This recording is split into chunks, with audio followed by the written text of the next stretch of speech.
2014 മുതൽ നടക്കുന്ന എല്ലാ ലോക്സഭാ തെരഞ്ഞെടുപ്പുകളിലും BJP വ്യക്തമായ മുന്നേറ്റം കൈവരിച്ചുകൊണ്ട് ഈ രാജ്യത്തെ കഴിഞ്ഞ 10 വർഷത്തിലധികമായി ഭരിച്ചു മുൻപോട്ട് പോകുന്നു. അതിൽ കഴിഞ്ഞ വർഷം നടന്ന ലോക്സഭാ തെരഞ്ഞെടുപ്പിൽ മാത്രമാണ് ഒരു പ്രതിപക്ഷ നിര ഈ രാജ്യത്തുണ്ടാകുന്നത്. അത്രമേൽ ശക്തമായി BJP മുൻപോട്ട് പോകുമ്പോൾ സ്വാഭാവികമായും BJP എടുക്കുന്ന പല നിലപാടുകളോടും കൃത്യമായ രീതിയിലുള്ള പ്രതിഷേധം ഈ രാജ്യത്തെ പ്രതിപക്ഷ പാർട്ടിയായ കോൺഗ്രസ് അടക്കമുള്ള ഇന്ത്യ സഖ്യം മുൻപോട്ട് വയ്ക്കുന്നുണ്ട്. BJPയുടെ ശക്തി കേന്ദ്രങ്ങളിലെല്ലാം അത് ചർച്ചയാക്കുവാൻ ശ്രമിക്കുന്നുണ്ട്. പക്ഷേ ഓപ്പറേഷൻ സിന്ദൂർ പോലെയുള്ള BJPയുടെ ഏറ്റവും പ്രധാനപ്പെട്ട ഓരോ പ്രചരണ ആയുധങ്ങൾക്കും മറുപടി നൽകുവാൻ ഇന്ത്യ സഖ്യത്തിന് കഴിയുന്നുണ്ടോ, അല്ലെങ്കിൽ ഇന്ത്യ സഖ്യത്തിലെ ഏറ്റവും പ്രധാനപ്പെട്ട പാർട്ടിയായ കോൺഗ്രസിന് സാധിക്കുന്നുണ്ടോ എന്നുള്ളത് ഒരു വലിയ ചോദ്യം തന്നെയാണ്.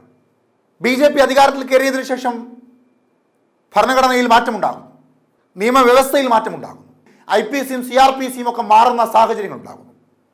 അതിനോടൊക്കെ എതിർത്തുകൊണ്ട് പാർലമെന്റിൽ സംസാരിക്കുന്നു, ആ വിഷയം വിടുന്നു എന്നുള്ളതല്ലാതെ അത് മുൻപോട്ട് കൊണ്ടുപോകുവാൻ കോൺഗ്രസിന് സാധിക്കുന്നുണ്ടോ എന്ന ചോദ്യത്തിന് വ്യത്യസ്ത അഭിപ്രായങ്ങളാണ് പലർക്കും പറയാനുള്ളത്.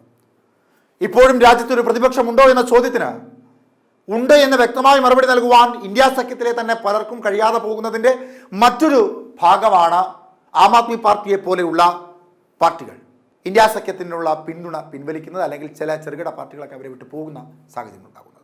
ഇവിടെ ഇപ്പോൾ മല്ലികാർജ്ജുന ഖാർഗെയും രാഹുൽ ഗാന്ധിയും സോണിയാഗാന്ധിയും അടങ്ങുന്ന ഒരു നിര മാത്രമാണ് സർക്കാരിനെതിരായി ശബ്ദമുയർത്തുന്നത് എന്ന തരത്തിലേക്കുള്ള മാറ്റങ്ങൾ ഉണ്ടായിട്ടുണ്ട്. ഈ രാജ്യത്തെ ഏറ്റവും പ്രധാനപ്പെട്ട പ്രതിപക്ഷ പാർട്ടിയായ കോൺഗ്രസിന്റെ AICC അധ്യക്ഷനായ മല്ലികാർജ്ജുന ഖാർഗെ ഇപ്പോൾ നരേന്ദ്രമോദി എന്ന ഈ രാജ്യത്തിന്റെ പ്രധാനമന്ത്രിക്കെതിരെ ശക്തമായ ഒരു ആരോപണവുമായി രംഗത്തെത്തിയിരിക്കുകയാണ്.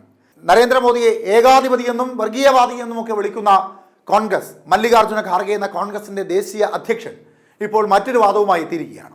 കഴിഞ്ഞ 11 വർഷത്തെ മോദി സർക്കാരിന്റെ ഭരണം രാജ്യത്തിന്റെ ജനാധിപത്യത്തിനും സാമ്പത്തിക മേഖലയ്ക്കും സാമൂഹ്യ കെട്ടുറപ്പിനും കനത്ത പ്രഹരമാണ് ഏൽപ്പിച്ചതെന്ന കോൺഗ്രസ് അധ്യക്ഷൻ മല്ലികാർജ്ജുന ഖാർഗെ തുറന്നടിക്കുകയാണ്. കഴിഞ്ഞ 11 വർഷത്തിനിടെ മോദി സർക്കാർ ഭരണഘടനയുടെ ഓരോ പേജിലും ഏകാധിപത്യത്തിന്റെ മഷി പുരട്ടിയിട്ടുണ്ടെന്നും അദ്ദേഹം തുറന്നടിക്കുന്നു. BJPയും RSSും എല്ലാ ഭരണഘടനാ സ്ഥാപനങ്ങളുടെയും സ്വയംഭരണ അധികാരത്തെ ആക്രമിച്ചവയെ ദുർബലപ്പെടുത്തിയെന്ന് ഖാർഗെ പറയുന്നു.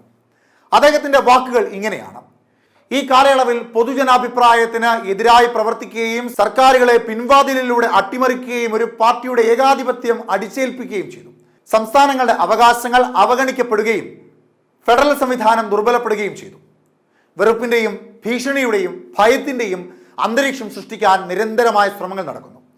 ദളിതരെയും ഗോത്രവർഗക്കാരെയും പിന്നാക്ക വിഭാഗക്കാരെയും ചൂഷണം ചെയ്യുന്നത് വർദ്ധിച്ചു വരുന്നു.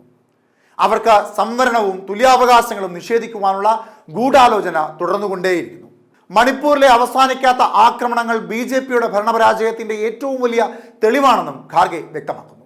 ഇതിനിടയിൽ കൂടി കോൺഗ്രസിന്റെ ഏറ്റവും പ്രധാനപ്പെട്ട മുഖമായ ശശി തരൂർ അടക്കമുള്ള ചില കോൺഗ്രസ് നേതാക്കന്മാരെ BJP പലതരത്തിൽ പാർട്ടിയിലേക്ക് ആകർഷിക്കുകയും അദ്ദേഹത്തിന് വേദി നൽകുകയും അദ്ദേഹം BJPയോട് വലിയ രീതിയിലുള്ള സമീപനം പുലർത്തുകയും ഒക്കെ ചെയ്യുന്നത് കോൺഗ്രസിന് ക്ഷീണം തന്നെയാണ്. അതിനെയൊക്കെ മറികടക്കുവാൻ കഴിയുന്ന പുതിയ രാഷ്ട്രീയ തന്ത്രമായി ഖാർഗെ രംഗത്തെത്തുമ്പോൾ അതിനെ ഇനി എങ്ങനെയാണ് രാഷ്ട്രീയ ഇന്ത്യയിൽ ചർച്ചാ വിഷയമാക്കുവാൻ പോകുന്നതെന്നാണ് കണ്ടറിയേണ്ടത്.